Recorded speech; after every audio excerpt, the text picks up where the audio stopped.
When I was growing up, I watched Jurassic Park over and over and over again. It was the first film I'd ever seen in theaters. I was a baby at the time, I was a toddler, couldn't stop crying. And it was like one of my favorite films, but I would always watch the beginning of that film in my mom's kitchen. We would have it on the TV and I would run out and just sit there and look out from past her counter to watch the film. And for years, for almost all of my adolescence, all of my high school years, I never understood what about it made me so freaked out. What about that intro in the beginning with the Velociraptor made me so afraid, to the point where even at like 14 or 15, I would refuse to watch the beginning and I would just walk to my mom's kitchen. And it finally occurred to me when I was in high school, when I was taking like digital film courses, that it was because of the sound.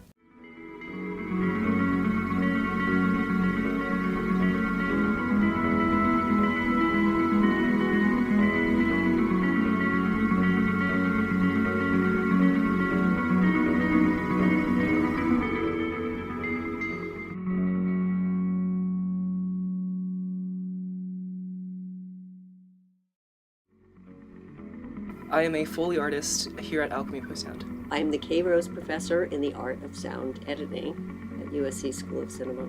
I'm a CD and partner here at Barking Owl. I am the supervising sound editor.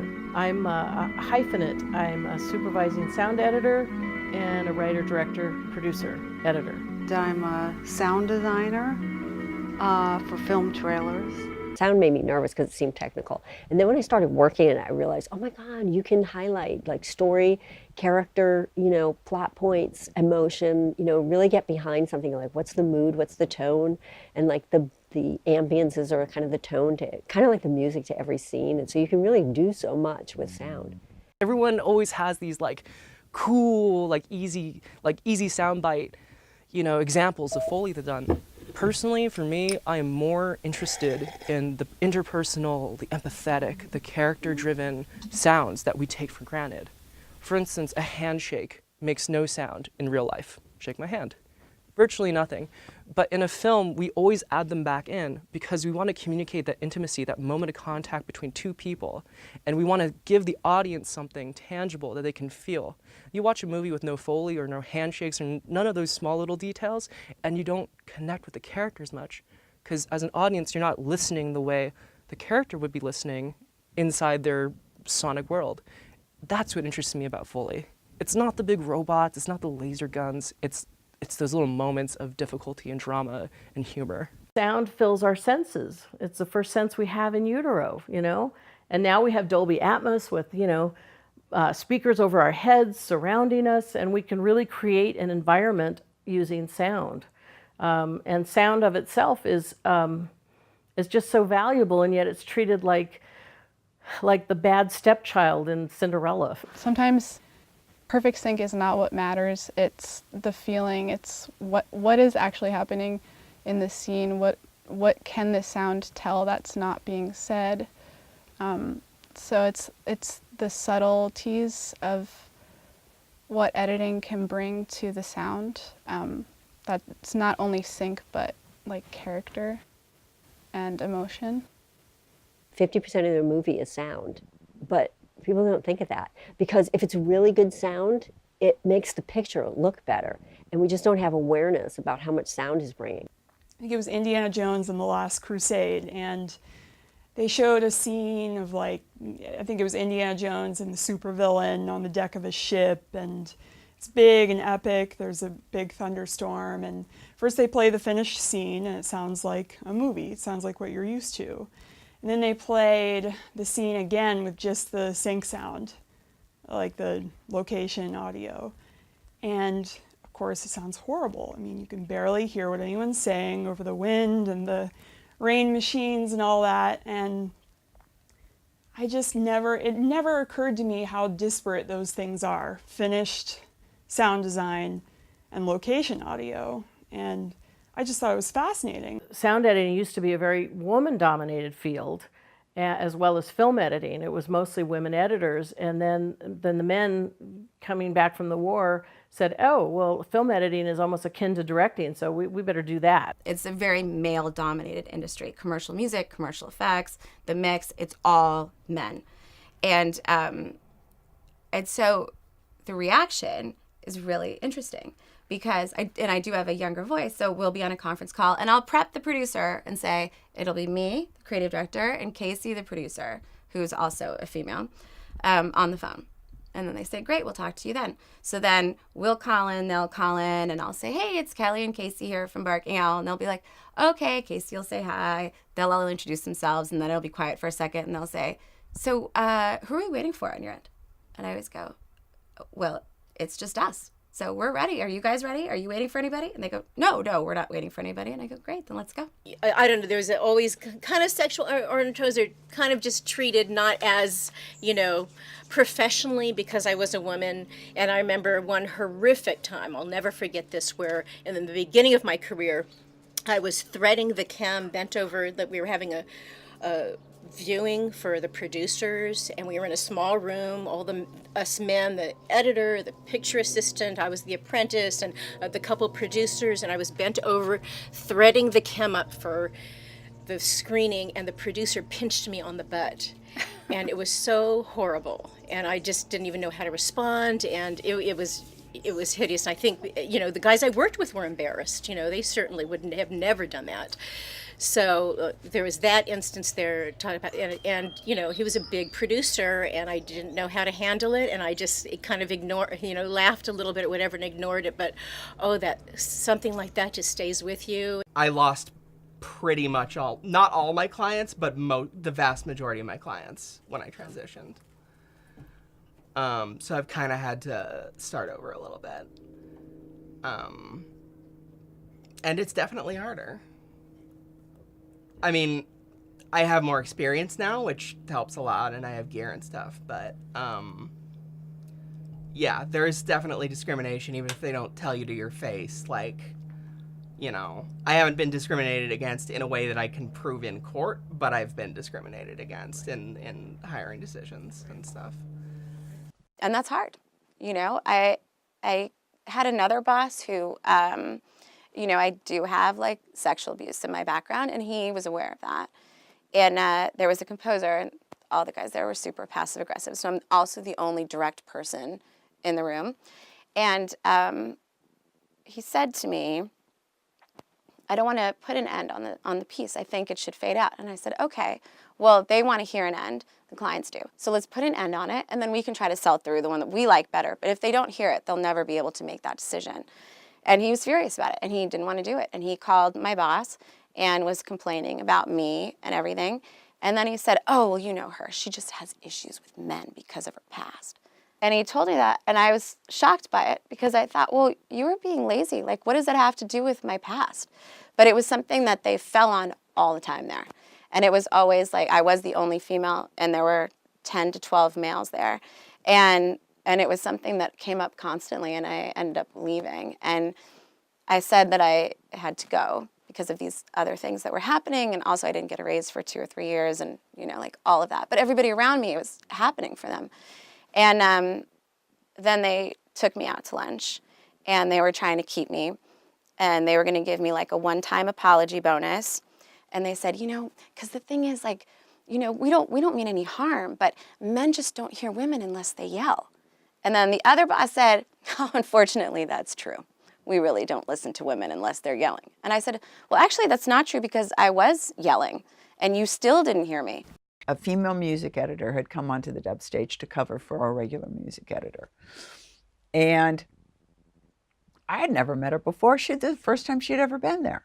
First time she had ever met the mixers I was working with. And one of them said something that was just absolutely ridiculous. I mean, it was, and I was just like, whoa, back off. And I just laid into him. They walked out, and she said, oh, thank you. I didn't know what to do. I didn't know what to do. What if he had said that joke and there wasn't another woman in that room? Would the man who was in my position stand up for her? I don't know. Nobody knows. And isn't that sad that we would think that possibly they wouldn't?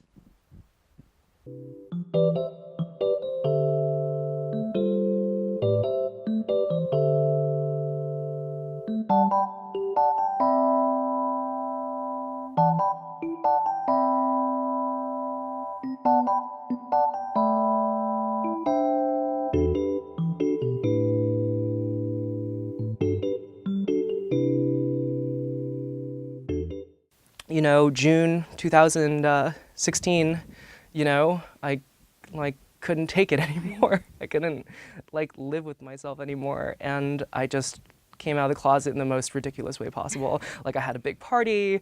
I like poured my soul out to all my coworkers and to my friends, and I was like, I've been dealing with this for a really long time, and I'm just trying. I finally feel confident enough to make it work. But at the same time, I will admit that I was reaching a breaking point on the Foley stage where I couldn't perform any better anymore. You know, the thing about this job is it's really performative, and if you're not comfortable in your own skin, then if you're not comfortable in your own skin, how are you supposed to empathize with the characters you see on screen? Like, if you can't even be yourself, what makes you think you could pretend to be somebody else? And so it just reached a point where I was a nervous wreck. I couldn't really do the Foley. I was not good at footsteps. And it was because Foley used to be this thing that let me escape my body. During those little 5-second cues when I was walking someone else's character, I wasn't myself anymore. I wasn't, you know, this super sad, gender dysphoric individual. I was this nun in 13th century France. I was, you know, Aziz Ansari, you know, like I was someone who wasn't me. But eventually got to a point where the difficulties of being myself overwhelmed my ability to perform.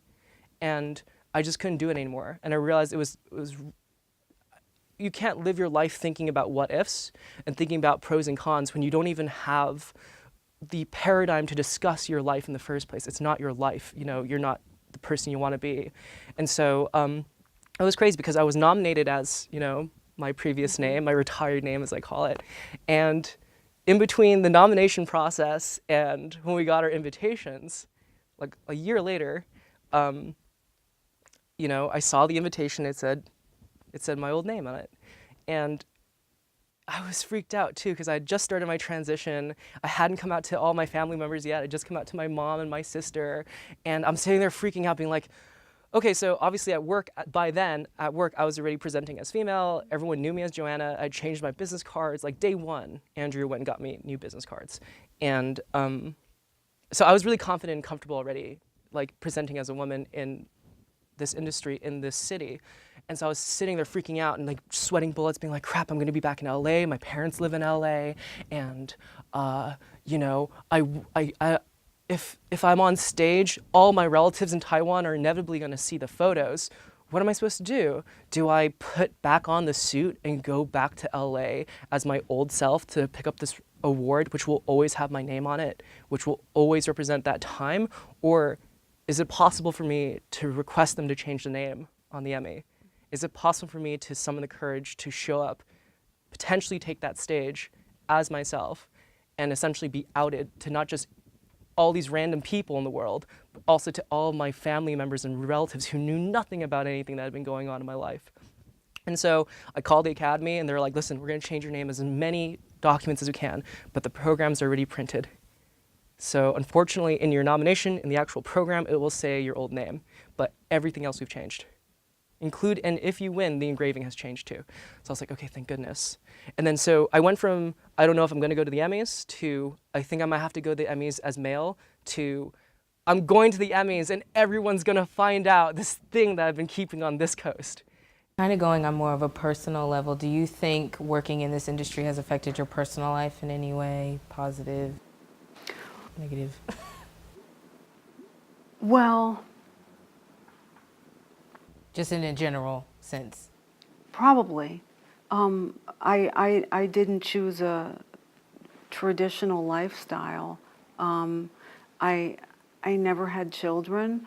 I probably could have gone that route, but I think because I was so driven to find where I belonged, I knew I belonged in this industry, but I didn't know where exactly until now. I mean, that's really deep, to find it later in life. So that's sort of something that's something that I can tell people, that you never know where something amazing is going to come from, and it may not happen in your younger years, or you may just have this kind of a trajectory and then you find it later. So I'm sort of a late bloomer. How have you guys been about, personal lives, and for those of you that have started families or anything like that, how has being in this industry affected your personal lives? What personal life? There is that. Yeah. Affects it that way. This is a tough thing. You work 14, 16 hours a day. I often say you can't date civilian society, so we end up dating our colleagues who understand about our hours, our schedules, our commitment level. Because if you date somebody who's a 9-to-5er, they're like, They don't understand. what do you mean I'm only going to... divorces because of that. Yeah. This industry can be so stressful that it can honestly make you physically ill. So you have to really find a balance to keep yourself emotionally and physically healthy. Otherwise, you're going to fall apart, which I did for a while. In this business, it's so competitive, and there's so many people that are willing to step in and take your chair that you feel like you have to give everything. And so, if you have a deadline, you meet it, no matter, you sacrifice your personal life to do that. So I haven't handled it very well. I'm, 60 years old and single. okay. And I have no family, and, didn't handle it well. How is being a mom in this industry? Because we've heard, some instances where it's harder to be a mom in this kind of industry. So how has that been for you? It has been hard. It's like I'm not home as much as I would like to be. And I think that there have been, not anymore, but there were times where people felt like me being a mother would take away from what I do, which is garbage, because nobody ever says that to a guy. And so, but I did always manage it fine. It's never really been that big of an issue. I have 2 daughters and 2 sons. And to be honest, my husband is home a lot and helps out and takes care. We kind of have a switched traditional role reversal in a way. But it works out great. I mean, somebody's asked me, why aren't there more women who do what I do? Well, for instance, my 2 sisters took a lesser path because they are married, and have kids.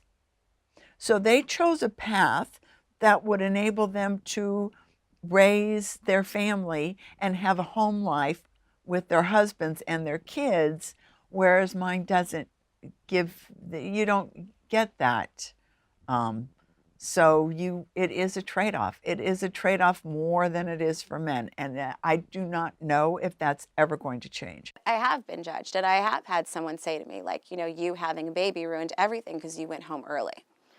And I was shocked by that, first of all, because I was like, oh my God, like my 3rd child, she was late, 5 days late, so we had to induce. And I induced on a Friday so that I could be back at work on Monday.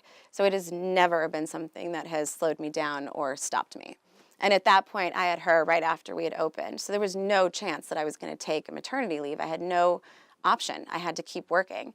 So, so I was in the hospital Friday. I was released Monday, and I was doing bids from home on Monday. Wow. That's big. Yeah. Yeah, that's really big. That's a lot, because, most mothers are just like, yeah, I'm going to take my maternity leave. Yeah. I mean, it would have been nice. 9 to 5 would be a luxury in post-production. I tell people you got to have, if you want to have a life or a family or anything like that, don't go into post-production, or filmmaking for that matter, but we do anyway. And now things have gotten a lot better on sets because there's more women directing, producing, writing, editing, and so they're demanding childcare on the set. Actors and actresses are demanding childcare on a set, so that if you're out of town for 2 months, you get to bring your family and have them on the set. I mean, I don't want to start crying, but darn, when I say that, I'm going to start crying. Then it runs my makeup, so makeup. Anyway, I felt like I missed my kids' childhoods working on films.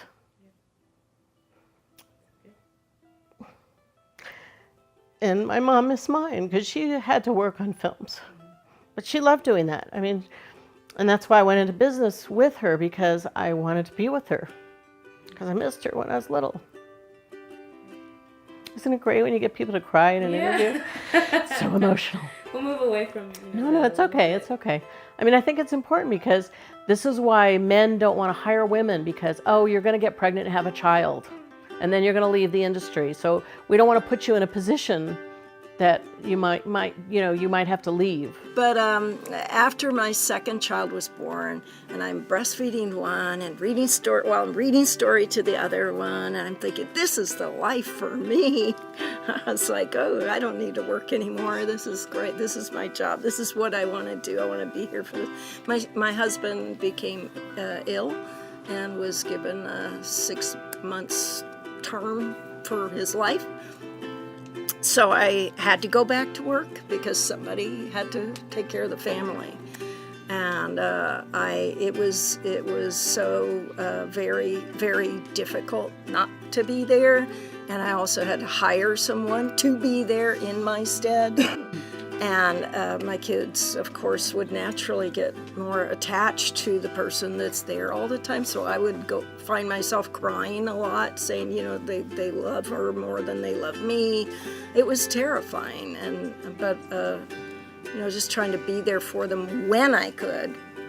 Was trying to make the 8 o'clock in the morning soccer game on a Saturday after getting off at 4 in the morning, but I did it, and then my son, he decides he wants to go into the business, and then he's trying to make his daughter's soccer games, and he's like, I know what you were going through, Mom.